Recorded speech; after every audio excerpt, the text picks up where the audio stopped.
Hii ni ya Simba Sports Club. Ndio. Simba Sports Club imesikitishwa na vitendo visivyo vya kiungwana dhidi ya timu yetu kuelekea mchezo wa ligi kuu NBC dhidi ya Young Africans, Simba ikiwa timu mgeni wa Dar es Salaam, Simba Sports Club. Kwa mujibu wa kanuni 17 ibara ya 5 ya kanuni za ligi kuu Tanzania bara, timu mgeni na haki ya kufanya mazoezi kwenye uwanja wa mechi angalau mara moja kabla ya siku ya mechi katika muda tarajiwa kwa mchezo husika. Kwa makusudi, Simba imenyimwa haki hiyo licha ya kufika uwanjani katika muda husika.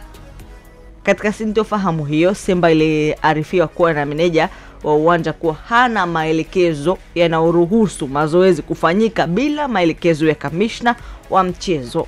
Pamoja na kamishna wa mchezo husika kufika, mabouncer klabu ya Yanga walivamia msafara wa Simba huku wakiendelea na vurugu na wakizuia msafara wa Simba kuingia uwanjani kufanya mazoezi. Jitihada za Simba kupata ufumbuzi wa changamoto hiyo hazikuzaa matunda kwa zaidi ya masaa mawili. Kwa kama walifika saa 2 walikaa mpaka saa 4. Kama walifika saa 12 walikaa mpaka saa 2. Muda kidogo. Anyway, tuendelee.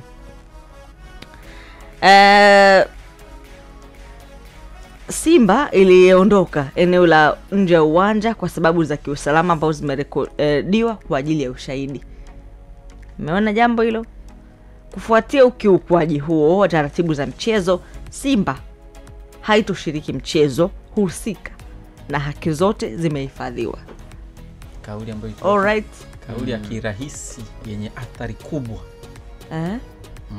Switcha yupo kweli hapo? Picha naongea hapa Switcha. Nairudia kauli hii.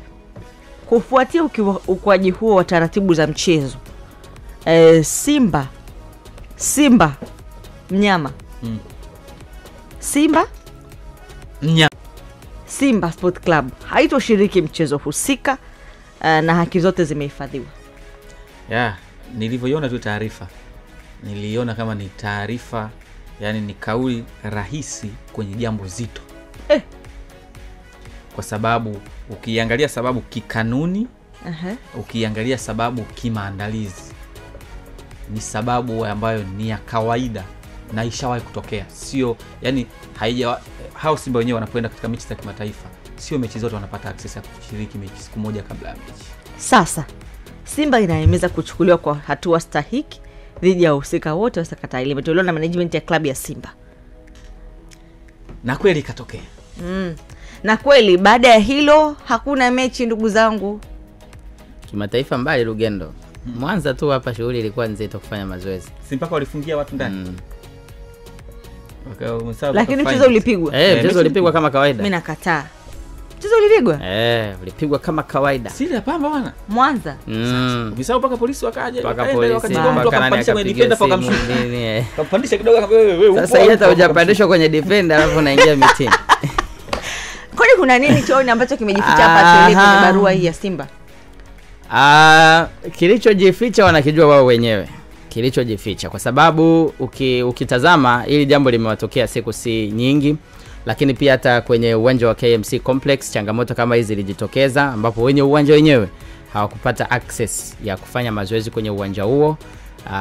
Lakini mchezo ulipigwa. Lakini pia ukirejea mchezo wa Simba dhidi ya Pamba, napo Simba walipata changamoto za hapa na pale, lakini bado mchezo uliweza kupigwa. Kwa hiyo kwenye sababu ya kuzuiwa kufanya mazoezi pelekea kutocheza mchezo, siamini kama inaweza ikawa ni sababu kuu kwa upande wa Simba kuweza kuhairisha mchezo ule. Hiyo tu imekuwa ni kama justification, yani imekuwa ni mojawapo ya kigezo cha wao kupata either upenyo wa kuweza kufanikisha jambo lao. Lakini it's either hizi timu kuna namna ambavyo wameshajitanabaisha, wamejishaweka eneo lao. Upenyo wa nini? Wakufanya jambo gani choni? La kutoshiriki mchezo kwa maana yangu, yani labda wana sababu yao ambayo mimi naweza nisifahamu, lakini sio hiyo ya kufanya inawezekana sio hiyo, kwa sababu dhidi ya Pamba yani hata hatuna siku nyingi hapa Simba hawakuweza kufanya mazoezi kwenye uwanja wa CCM Kirumba. Walienda pale na hadi watu wengine wakapandishwa kwenye defender hapa na pale. Ikatokea jambo, wamechoka wiki nzima wamepumzika. Sasa ile Pamba sio kwa sababu wamechoka, labda hivyo vitendo vimezidi. Labda tukirejea sasa, unajua Simba kuna namna ambavyo wanaweza wakawa kuna ile taswira ambayo ameshajijengea kama Simba. Na pale unapokwenda kukutana na timu kama Young Africans, sasa ule ubabe wa kwamba sisi ni Simba hatuwezi kuzuiwa na Young Africans. Kwa mfano sakata kama la Pamba, wanaweza kuwa wale ni wadogo, tutacheza tu haina shida, lakini hawa ni Yanga, labda ile kutaka kuvaa ule usimba, ule ukundo, maana wakaona okay tumezuiwa, kwa hiyo sisi tunaamua tunafanya ile na tuone mtafanya vipi. Unajua kwamba sisi we are Simba and tukiamua jambo letu linaweza likatimia. Unaweza ukaweka kwenye engo hiyo, lakini kwenye engo ya kwamba swala kuu ni mazoezi, kwa kweli mimi siliafiki kwa moja kwa moja. Yani kuna sababu nyingine ambazo waliamua kuziweka ili kusudi waweze kupata kutoshiriki wa mchezo, lakini kwa namna moja ama nyingine kwangu mimi mazoezi yale hayawezi kuwa na sababu kuu ya wao kuwakosesha nafasi ya kucheza mchezo ambao ulikuwa unafuata siku inayo. Young Africans na wakatoa barua. Naisoma. Producer. Ni mwendo wa barua tu leo. Twende kazi.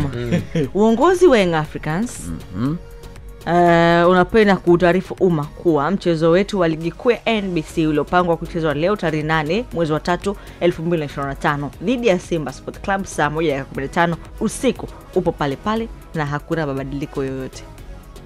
Sio, mnaelewa? Young Africans kama wenyeji wa mchezo husika, tunaamini taratibu zote za mchezo kama zinavyoelekezwa kwenye kanuni za ligi kuu ya NBC ziko sawa na maandalizi yote yako tayari. Uongozi wa Young Africans utapeleka timu uwanja wa Benjamin Mkapa kama inavyoelekezwa kwenye kanuni na hautakuwa tayari kucheza mchezo huu siku nyingine tofauti na leo. Kwa mujibu wa siku hiyo, mimi nanukuu barua kama ilivyoandikwa. Tunawalika uwanjani wanachama, mashabiki, wapenzi na wa klabu yao na wadau wengine waliosafiri kutoka mikoani, nchi za jirani na sehemu mbalimbali duniani kote kuja kushuhudia mchezo huu mkubwa barani Afrika. Imetolewa na mtendaji mkuu Andre Mtine, Young Africans Sport Club. Na baada ya barua hiyo, kilichofuata siku hiyo ni kitu ambacho kimezoeleka kwa utaratibu kawaida wa mechi. Mashabiki walienda uwanjani, viongozi walihamasisha mashabiki wafike. Timu nayo sasa kutokea huko Avic Town wakasogea mpaka dimbani pale. Na picha zikapigwa na hawakuishia hapo. Na kikosi kikatolewa. Walishuka kabisa wakaenda kupasha. Na hiyo si mara ya kwanza ujueshe. Hata ile mimi nilikuwepo pale Mei 8. Na hiyo nzuri siku wote walileta timu. Na mimi nilipenda ile siku bwana, ilikuwa tofauti kidogo. Ile siku Young Africans waliingia uwanjani.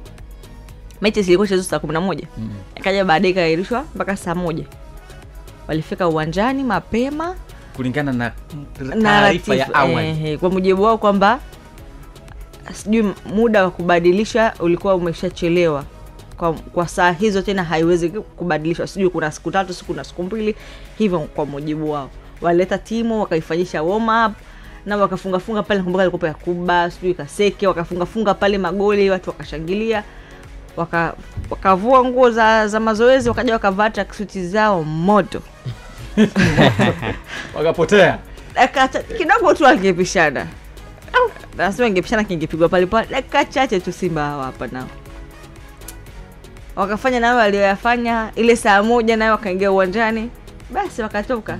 Kwa kila mtu alikuja kwa muda wake. Na vikosi vilitolewa. Sasa unacheza na nani wewe ndio ujue? Hata juzi sikiliwekwa mtandaoni. Juzi sasa tofauti kidogo Simba kutokea.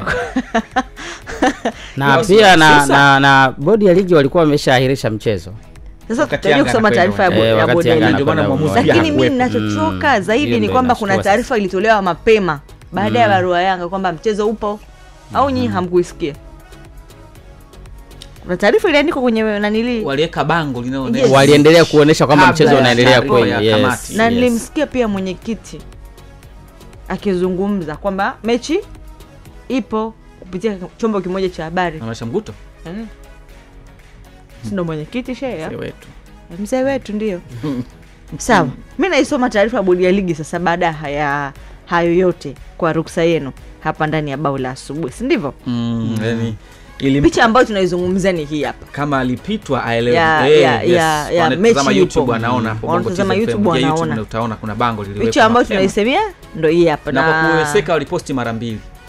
Kwa sababu kuna mwingine aliposti akampa collab akapokea, afu na yeye akaposti nyingine. Naona collaboration zikawa 2. Kwa kumaanisha kwamba watu wako serious. Sawa.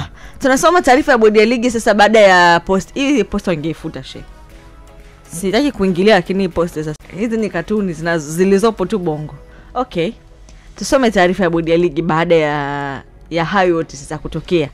Kamati ya uendeshaji na usimamizi wa bodi ya ligi wa ligi ya bodi ya ligi kuu Tanzania TPLB katika kikao chake cha March 8, 2025, yani siku hiyo ya mchezo, ilipitia shauri la klabu ya Simba kuzuiliwa kuingia kwenye uwanja wa Benjamin Mkapa kwa ajili ya kufanya mazoezi ya mwisho kuelekea katika mchezo namba 184 wa ligi kuu ya NBC Young Africans dhidi ya Simba Sport Club uliopangwa kufanyika kwenye uwanja huo leo kuanzia saa 1:15 usiku. Katika shauri hilo, klabu ya Simba iliandika barua bodi ya ligi kueleza kuwa kuhusu tukiotajwa hapo juu, huku ikielekeza nia yao ya kutoshiriki mchezo huo kwa sababu imezuiliwa kutumia haki yao ya kikanuni kama ilivyoainishwa kwenye kanuni ya 17/45 ya ligi kuu kuhusu taratibu za mchezo. Kwa hiyo Simba alipopeleka malalamiko walitoa na maamuzi kwamba hawato shiriki. Sio malalamiko ili adhabu itoke, malalamiko na maamuzi ambayo yako kinyume na kanuni. Tutakuja tuzungumze vizuri. Sawa. Baada ya kupokea barua hiyo, bodi ya ligi iliwaagiza wa maofisa wake wa mchezo ambao walishuhudia tukio hilo kutuma taarifa ya tukio haraka ili hatua zinazostahili ziweze kuchukuliwa, ikiwemo kuitishwa kwa kikao cha dharura cha kamati ya uendeshaji na usimamizi wa ligi.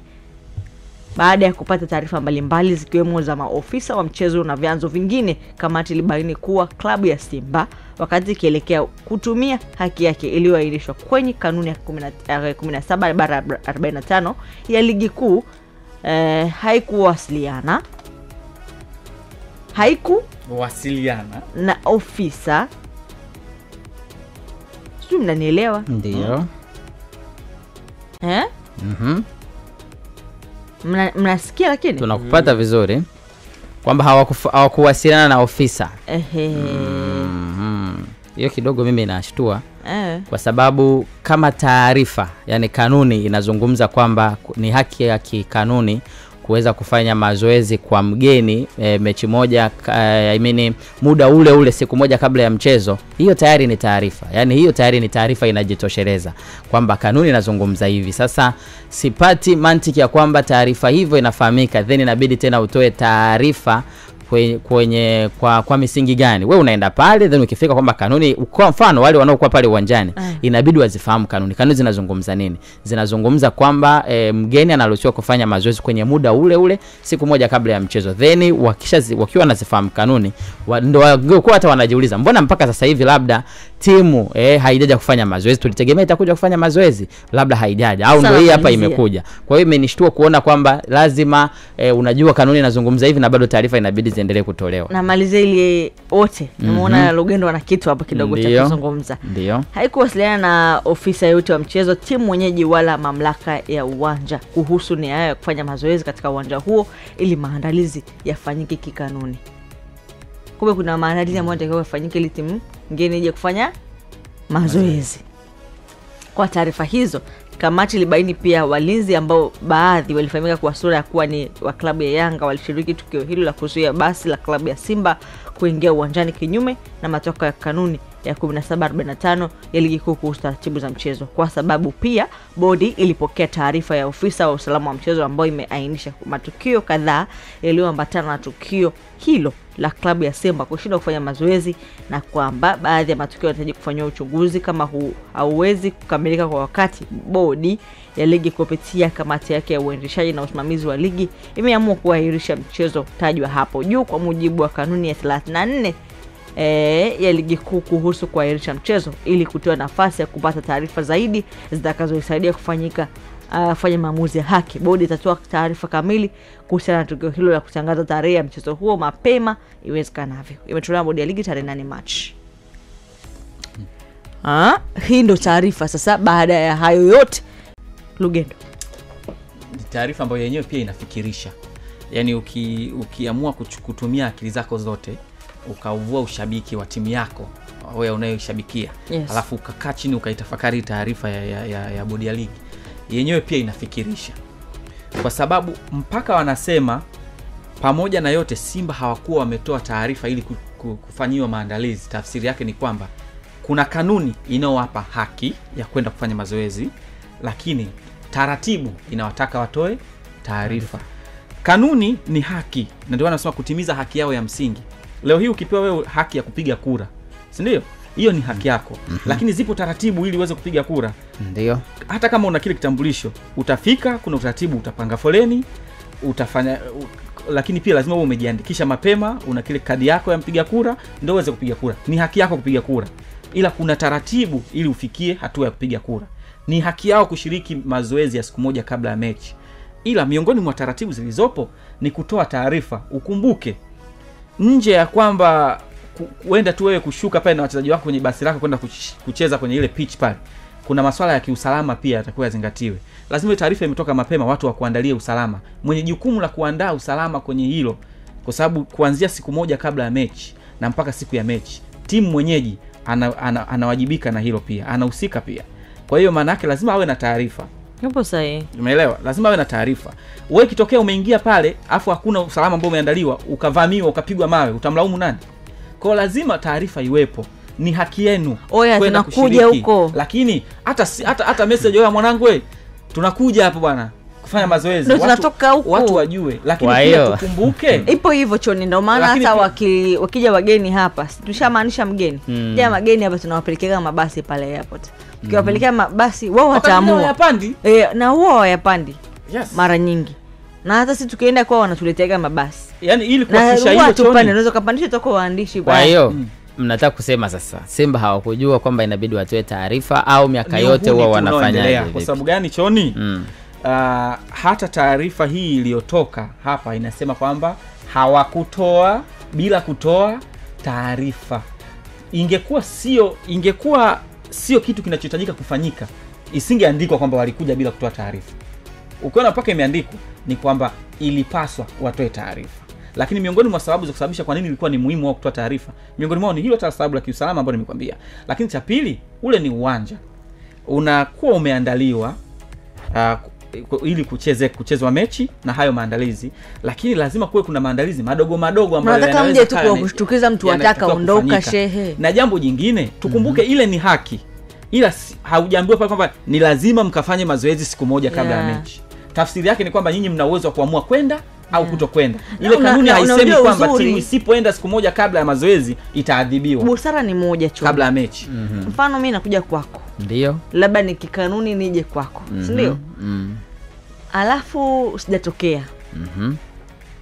Wewe uliniwekea mpishi. Uliniwekea mtu wa usafi. Uliniwekea labda mtu wa nini? Hao wote walikuwa na mambo yao ya kufanya. Si unanipata? Ningekuwa nakuja, ningekwambia ningetoa nini? Hiyo ni hekima tu kwamba yani hauwezi kufanya watu punda. Kwa hiyo mtu atakaye mpaka saa 6 usiku kwa sababu ni kanuni zina hawakutoa taarifa. Hiyo sio kama ni kwamba Simba hawakutoa taarifa. Hata wenyewe kwa taarifa yao si unaona wangesema kusema mpaka akapigwa fulani akapigwa fulani akaja sijui. Kwa hiyo Simba hawakutoa taarifa, si ndio? Wakaenda pale kufanya hiyo mazoezi pre-match, wakamaliza wakaondolewa kwenye yale mazoezi, hawakuweza kufanya mazoezi wakaondoka. Na taarifa ya bodi ya ligi inazungumza kabisa kwamba Simba hawakuweza kutoa taarifa. Sasa nakuja kupata changamoto, ilikuwa vipi sasa tena bodi ya ligi wakaja kuhairisha mchezo? Wangeendelea kuamini kwamba kwa sababu Simba wakutoa taarifa it means wako nje ya utaratibu, na kwa sababu wako nje ya utaratibu basi mchezo uko pale pale, then wasubiri sasa muda wa mchezo umefika, makamishna na kila mtu yuko pale, then waone hawa ndugu zetu wako wapi. Lakini sasa kuwa na ndumira, yani ni kama unajifunga. Nimetoka kumwambia taarifa yao inawatafuna wao wenyewe. Taarifa hata ya malalamiko ya Simba ilitoka ikiwa na maamuzi kwamba kutokana na 1 2 3 4 pia hawatushiriki mchezo. Kuna shida sehemu nyingi sana ambazo walitumia kanuni gani? Ukitafuta kanuni walioitumia, kwa sababu ukisoma hiyo kanuni ya 17 hiyo bana hapo inazungumzia issue ya haki ya kushiriki mazoezi siku moja kabla ya mechi.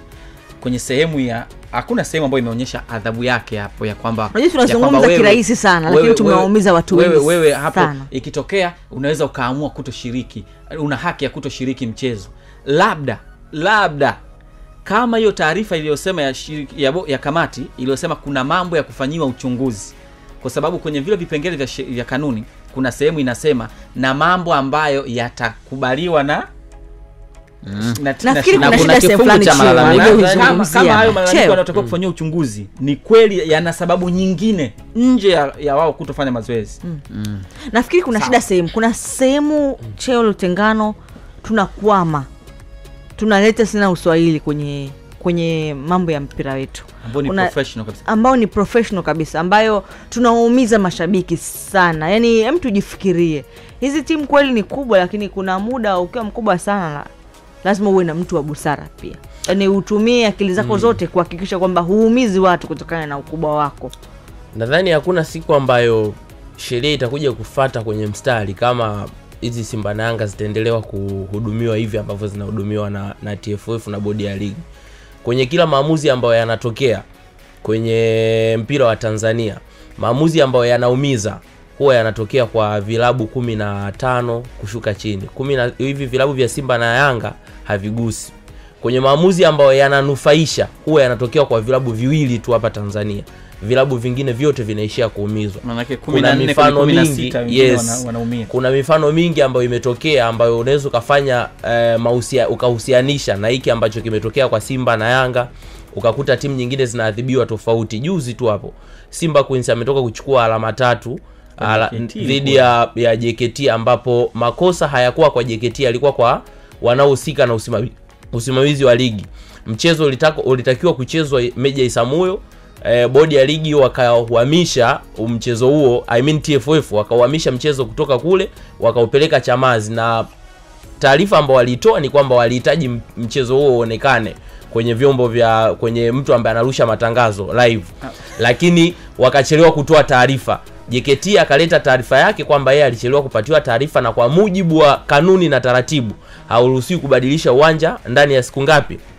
Ndani ya siku kabla ya masaa ambayo yanahitajika, kwa maana masaa 72 watakiwa umetoa taarifa, lakini wao walikuwa wamechelewesha. JKT alilimwa alama 5, akakatwa fine, akapokonywa pia na alama ambazo alitakiwa kucheza dhidi ya Simba. JKT anakosa ubingwa, na miongoni mwa alama ambazo zilimnyima JKT ubingwa zilikuwa ni dhidi hiyo ya Simba ambaye alikuwa ametoka kupoteza kwenye alama za mezani. Mchezo wa pili wakaja kupoteza kwa goli 2. Lakini rejea sasa kwenye kile ambacho kinaendelea mpaka hivi sasa. I think ukivaa uhusika wa Simba unawaelewa viongozi wa Simba kwa nini waligomea huo mchezo ambao ulipita. Kuna matukio ambayo yametokea hivi karibuni. Against Pamba walizuiliwa kufanya mazoezi.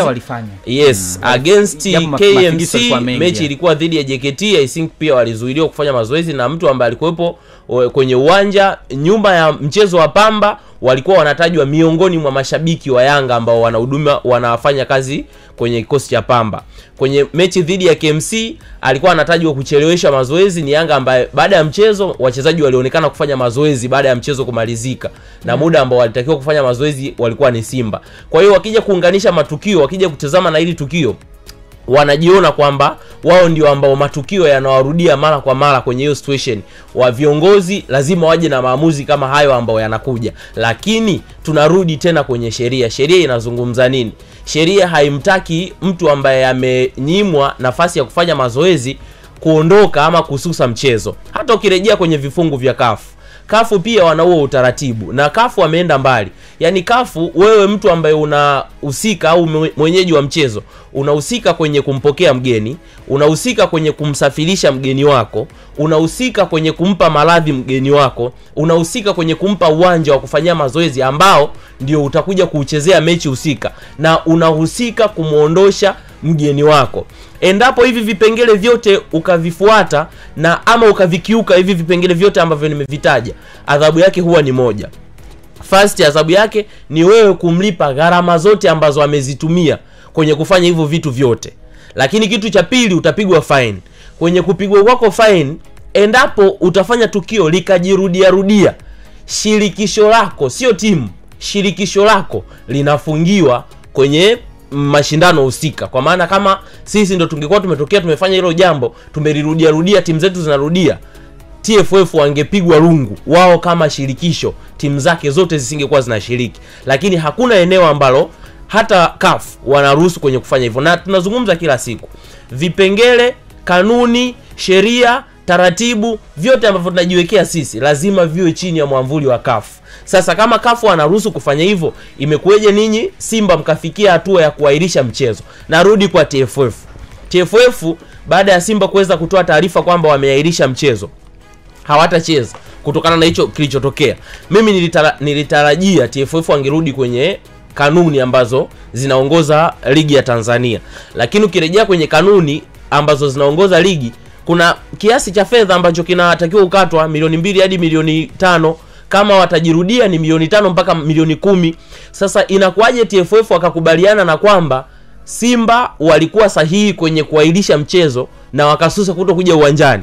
TFF wamekuja na eneo ambalo wao walikuwa wameliainisha kwamba kamishna wa mchezo ndio mtu ambaye anatoa ripoti ya kwamba nini ambacho kilisababishwa, na wameenda mbali zaidi na kuzungumza kuna sababu ambazo wao kama TFF na bodi ya ligi wanatakiwa kukaa na kuzijadili kwa kina zaidi, kwa sababu ni sababu ambazo wao zilikuwa zina mashiko ya wao kuweza kuahirisha mchezo. Na ukirejea kwenye kifungu ambacho TFF wamekitumia, ni sababu za msingi ambazo zinaweza kuahirisha mchezo, wamekirejea hicho kifungu na wamekwenda kuahirisha mchezo. Kwa hiyo ukija kukaa na kuanza kuangalia, unakuja kugundua kwamba kwenye haya maamuzi ambayo yamefanyika kwa asilimia kubwa ni yale ya siku zote, kwamba Simba na Yanga ni watu ambao wamezoeleka kubebwa kwenye kila maamuzi, na maamuzi ambao mtu anahitajika kunyongwa ni maamuzi ambayo yanafanyika kwenye vilabu vingine. Kama ingekuwa kuna mnufaiko wa kila mtu kwenye maamuzi ambayo yanatokea, nadhani sasa hivi TFF wangekuwa wamefuata sheria na kanuni ambazo wamejiwekea wao kama wao, na wakaenda kunyosha kila kitu kikaenda sawa, tusingefika mpaka maeneo haya. Na sasa hivi ambacho kinaonekana, Simba amesimama kwenye ule mstari ambao yeye anauzungumza. Lakini hata Yanga naye pia anasimama kwenye maeneo yake ambayo yeye anatakiwa kuyafuata, kwa sababu kama ninyi mmeona mtu hajafanya mazoezi, bodi ya ligi mnatakiwa mfuate kanuni.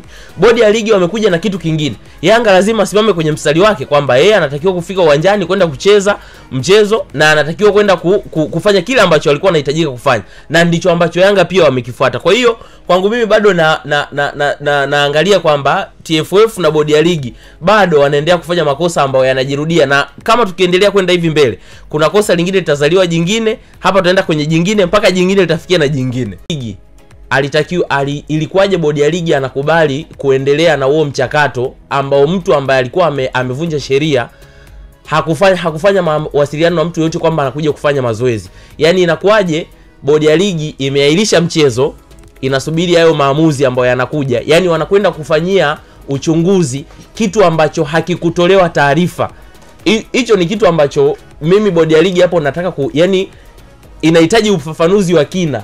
Imekuwaje mnakwenda kufanyia uchunguzi jambo ambalo ninyi wenyewe hamkuwa na taarifa nalo? Yani mtu amefanya kosa, Simba amefanya kosa la kwenda uwanjani kwenda kufanya mazoezi bila taarifa, na ninyi bodi ya ligi mmethibitisha kwamba Simba hakutoa taarifa popote. Hata Yanga wamethibitisha kwamba hawakutoa taarifa popote. Turejee kwa Simba. Simba kama hakutoa taarifa kwenye hayo maeneo yote sijui nini na nini, sheria inasemaje? Sheria inasema siende kufanya mazoezi. Okay, hakutoa taarifa kwenda kufanya mazoezi na amefika kwenye uwanja wa mazoezi. Watu ambao wanatakiwa kupewa taarifa si wapo kwenye hilo eneo? Akiwapa taarifa wanaweza wakaingia, wawezi kuingia. Kama kulikuwa na sababu ambazo zilikuwa zinawafanya Simba wasifanye mazoezi kwenye huo muda mwafaka, bodi ya ligi si wangezitoa? Kwamba kutokana na sababu hii na hii haikuwaruhusu Simba ama haikuwezekana Simba kufanya mazoezi, wangezitoa hizo taarifa, alafu sisi ndo tujaji kujua kwamba mtu mwenye kosa alikuwa sehemu gani. Ndio maana mimi yani ndio maana mwanzoni kabisa nilisema mimi siamini ya kwamba hii sababu pekee ya Simba kutofanya mazoezi ndio sababu ya msingi ya kusababisha wao wagome. Nadhani hii sababu iliyoambiwa kwamba inahitaji uchunguzi huenda ikawa ndio sababu ya msingi, ambayo ndio sababu iliyosimamiwa na kamishna wa mchezo. Kwa sababu ukirudi kwenye kifungu, kwenye kipengele hicho cha kwenye issue ya mtu ambaye anatakiwa kumhendo, yani kwa maana ya mwenyeji, unamaanisha 1745. Yes, mwenyeji kuweza kumpa tunasema zile basic needs ambazo mgeni anatakiwa kuzipata kwa maana ya usafiri. Hiyo sasa kwenye nani yote kiujumla, unatakiwa umpe usafiri, umpe maradhi, umpe uwanja na umrudishe. Lakini kwa hapa ndani, kwa sababu sisi hatutoki taifa moja kwenda taifa jingine, tunacheza hapa ndani, sheria imebakiaga ni sehemu moja tu ambayo sisi kwa bodi ya ligi imewekwa, ni issue ya uwanja na uwanja wa mechi na uwanja wa mazoezi. Na uwanja wa mazoezi ndio huo uwanja wa mechi. Kinachotakiwa kufanyika ni kumpa muda ambao mtacheza mechi husika.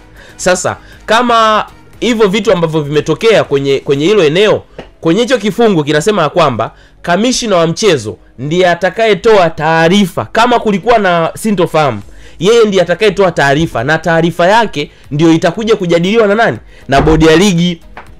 Sasa kama kamishna wa mchezo ametoa taarifa ya kwamba huenda sasa kuna kitu kingine ambacho kinaendelea, ni either Simba alitoa taarifa au hakutoa taarifa au hakufanya nini. Kuna sababu ambayo pia kamishna wa mchezo ameiainisha kwa bodi ya ligi, ambayo imekuwa na ukakasi kupata majibu ya haraka. Ndio, kama ingekuwa na majibu ya haraka, ina maana kamishna wa mchezo baada ya kutoa ile taarifa, kwa sababu bodi ya ligi walikaa na kamishna wa mchezo juzi, ingekuja na taarifa ya moja kwa moja kwamba tumefikia makubaliano ya hivi na hivi.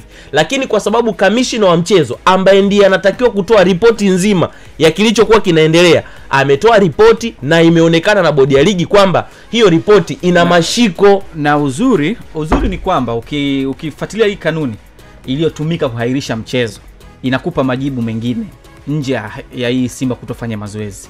Kanuni iliyotumika ni ya 34(1) ibara ndogo ya 1.3, ambayo ukifuata hiyo kanuni inasema ya kwamba sababu ya dharura na yenye msingi iliyokubaliwa na TFF. Hiyo ndio sehemu kipengele kilichotumika kuhairisha mechi. Tafsiri yake ni kwamba kama ni ya dharura na iliyokubalika, maana yake ni kwamba kama ingekuwa ni issue tu ya kutofanya mazoezi, timu iliyozuia ilipaswa tu ipigwe adhabu yake, faini yake Yanga, mechi iendelee. Lakini ukiona mpaka zile hoja za Simba zimesikilizwa za issue, mimi naamini ni zaidi ya wao kutofanya mazoezi siku ile, ni zaidi ya wao kuzuiliwa kutofanya mazoezi. Hizo zinazohitaji uchunguzi zina kitu ambacho TFF pia wangeziweka wazi. Ni zipi? Yaani kwenye kwa sababu gani ambazo zinatakiwa kufanya uchunguzi hawezi wakaziweka wazi, kwa sababu ukiziweka wazi tayari unakuwa umeharibu. Yaani umeshaharibu uchunguzi. Kwa hiyo ndio maana wameweka pending. Yaani hapo kwamba hii tunaenda kuifanyia uchunguzi zaidi. Aliyebeba kila kitu ni kamishna wa mchezo, kwa sababu hata kanuni yenyewe inavyozungumza ni kwamba kama timu imeshindwa kufanya mazoezi ipasavyo, basi ili kupata haki hii inabidi kuthibitishwa kwanza na kamishna wa mchezo, ambaye ndio mimi nimemzungumza hapa, ambaye sasa kamishna wa mchezo kwa kifupi ndiye amebeba taswira ya kila kinachoendelea, kwa sababu Simba wanaweza wakawa na sababu ya msingi ya moja kwa moja kwamba sisi tulizuia kufanya mazoezi. Kamishna wa mchezo baada ya kamati ya masaa 72 kuitwa kukaa kuangalia namna gani ambavyo unaweza kaisolve ile issue, yeye alitoa taarifa yake yote.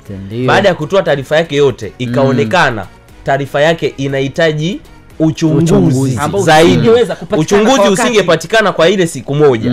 Ikabidi bodi ya ligi waahirishe mechi. Ndio. Ila sio kwamba bodi ya ligi wameahirisha mechi kwa sababu ya Simba kuto kufanya mazoezi sijui nini. Hata hiyo sio sababu. Sababu ambayo imewafanya bodi ya ligi kuahirisha mchezo ni kwa sababu match commissioner amekuja na ripoti, na ripoti yake inahitaji uchunguzi. Uchunguzi hauwezi kukamilika kwa siku moja. Unahitaji muda mrefu kwenye kufanya uchunguzi, na ndio maana bodi ya ligi wakafanyaje?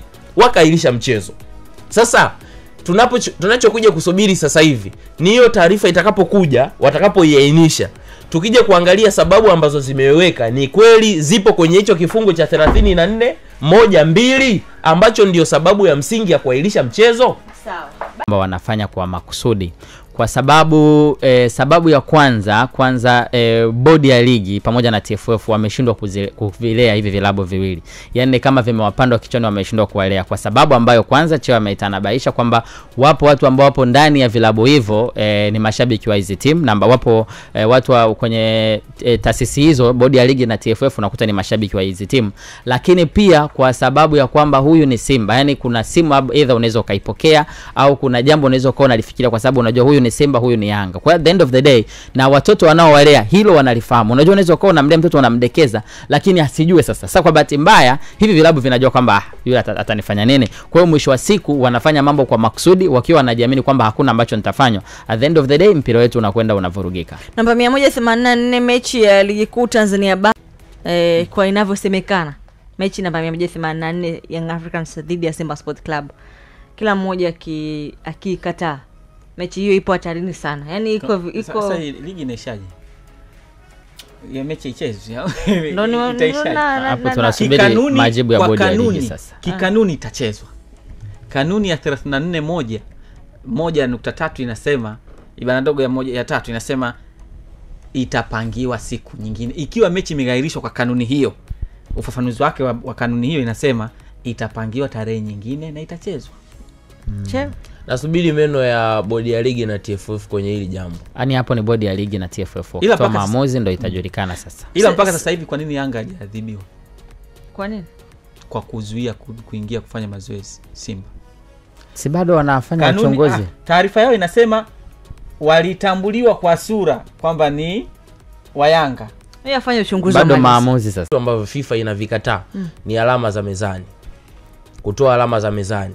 Kuahirisha hii michezo kwenye sababu ambazo hazipo kwenye ule urasmi. Kuna mtu hapa alikuja akazungumza, nimeona YouTube, amesema mbona mchezo wa Libya na alikuwa na Nigeria kama sikusei. Amesema mbona uliahirishwa kwa sababu hiyo watu hawakwenda na niliu.